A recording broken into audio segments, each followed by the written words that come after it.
প্রিয় ছাত্রছাত্রীগণ এবং অভিভাবকবৃন্দ, প্রথমে আমি আপনাদের সঙ্গে নিজেকে পরিচিত করাতে চাই। আমি Shri Subrata Mukherjee, mechanical engineer, MBA এবং ব্যানার্জি তালপুকুর, ব্যারাকপুর, কলকাতা, পশ্চিমবঙ্গ বসবাস করি। আমি একজন দীর্ঘদিনের গৃহশিক্ষক। এই পেশার সঙ্গে আমি দীর্ঘ 40 বছর উপর যুক্ত আছি। আমি যে কোনো মাধ্যম, বাংলা অথবা ইংরাজি, যে কোনো board, that is CBSE, ICSC, West Bengal board of secondary education এর ছাত্রছাত্রীদের পড়াইয়া থাকি। আমি তৃতীয় শ্রেণী থেকে পঞ্চম শ্রেণীর ছাত্রছাত্রীদের সকল বিষয় এবং ষষ্ঠ হইতে দশম শ্রেণীর ছাত্রছাত্রীদের বিজ্ঞান বিষয় যথা পদার্থবিজ্ঞান, রসায়ন বিজ্ঞান, জীবন বিজ্ঞান এবং গণিত পড়াইয়া থাকি। আমি বিভিন্ন নামী এবং প্রতিষ্ঠিত স্কুলের ছাত্রদের পড়াইয়া থাকি, যেমন Barrackpore government high school, Barrackpore girls high school, Debprasad high school, Manmathanath high school, saint Xavier, saint Augustine, saint Paul's, etcetera.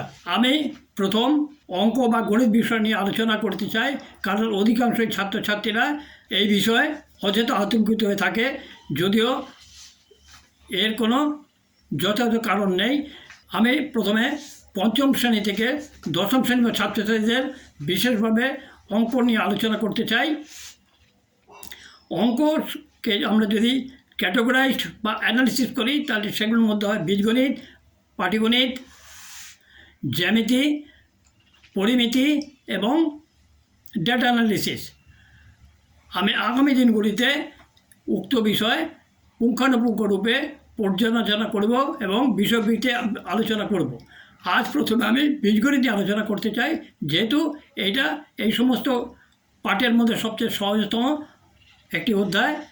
বীজগণিতের 8টা থেকে 10টা ফর্মুলা যদি আমরা যথাযথ মনে রাখতে পারি এবং প্রয়োগ করতে পারি, তাহলে বীজগণিতের যে কোনো সমস্যা সহজেই সমাধান করতে পারি। ফর্মুলাগুলো হলো: 1 নম্বর হচ্ছে a + b whole square, number 2 a - b whole square, number 3 a square + b square, number 4 a square - b square, number 5 a + b whole cube, number 6 a - b whole cube, number 7 a cube + b cube, number 8 a cube - b cube ইত্যাদি। ধন্যবাদ।